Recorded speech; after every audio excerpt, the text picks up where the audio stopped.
सब हिंदू बागेश्वर सरकार ने करना है भारत को अपने मोबाइल सुरक्षित रखना।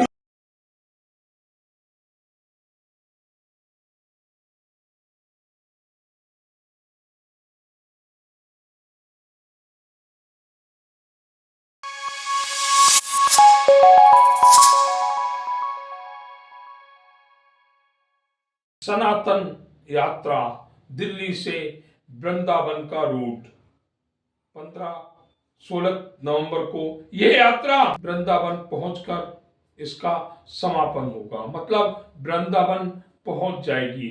यात्रा का संचालन सनातनी हिंदुओं के अलावा बागेश्वर बाबा यानी धीरेन्द्र कृष्ण शास्त्री जी कर रहे हैं।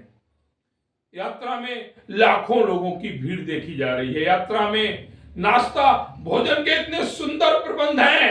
रास्ते में लोगों ने अपनी दुकानें खोल दी हैं सनातनियों को भोजन और नाश्ता कराने के लिए, और ये सारी सुविधा निःशुल्क है। इसका कोई पैसा नहीं लिया जा रहा है।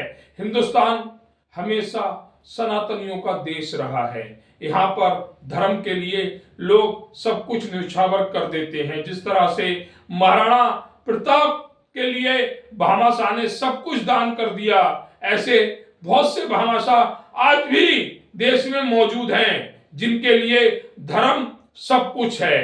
तो देखा जा रहा है कि दिल्ली से लेकर और वृंदावन तक की यात्रा में हर रूप में यहाँ पर सनातन यात्रा का स्वागत हो रहा है। छोटे छोटे बच्चे भगवा धारण किए हुए सनातन यात्रा में धीरेन्द्र शास्त्री जी का साथ दे रहे हैं।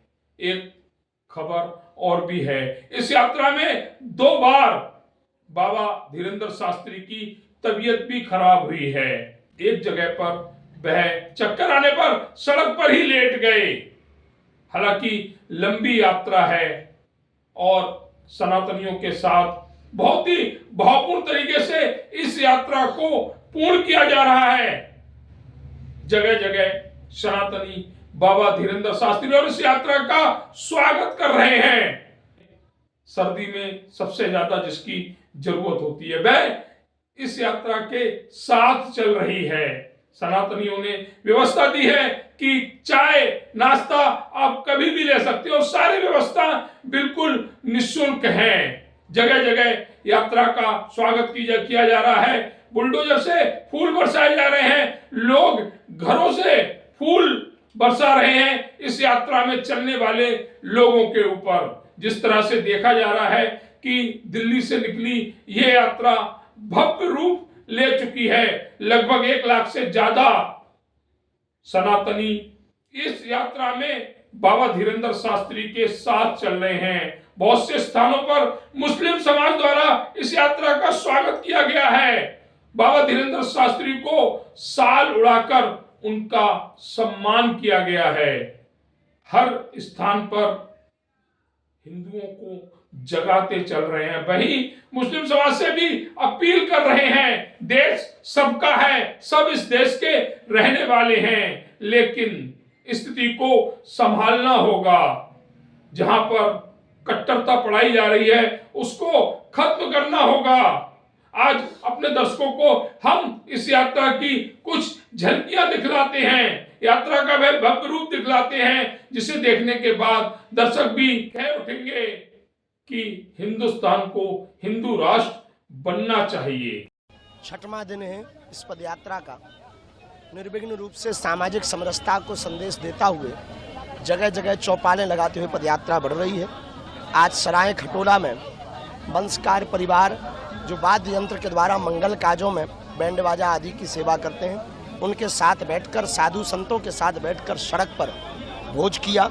सामाजिक समरसता का संदेश, हिंदू एकता का संदेश दिया।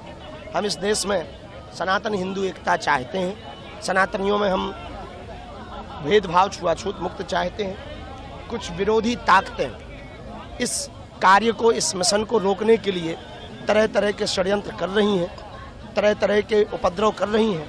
हमको यही जवाब देना चाहेंगे, जो भी इस पदयात्रा का विरोध कर रहा या फिर हिंदुओं को डराने के लिए तरह तरह के षड्यंत्र कर रहा, हम एक बात कह दें, हम न रुकेंगे न डरेंगे।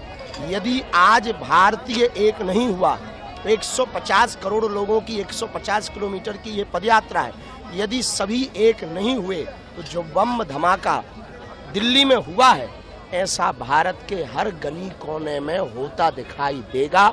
इसी के लिए आवश्यकता है एकता की, यूनिटी की।